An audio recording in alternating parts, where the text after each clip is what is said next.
The average person is drowning in a sea of variables they cannot influence. The weather, the economy, the opinions of strangers, and the mistakes of the past. To the untrained mind, everything is a priority. To the elite, most of it is noise. You are currently a sculpture buried under a mountain of useless stone. It is time to start carving.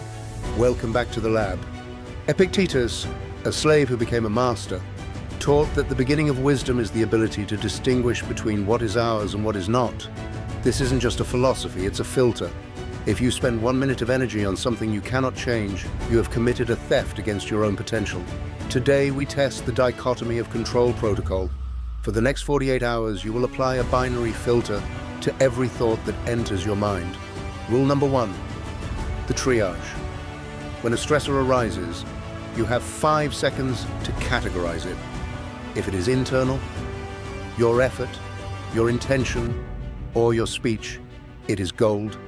It deserves your total focus. Rule number 2, the severance. If it is external, the outcome of a project, the traffic, or someone else's mood, it is obsidian. It is heavy, it is dark, and it is not yours to carry. Rule number 3, the silence. You are forbidden from speaking, tweeting, or complaining about anything in the obsidian category. If it isn't in your control, it doesn't exist. What happens when you stop fighting the wind? You become the wind.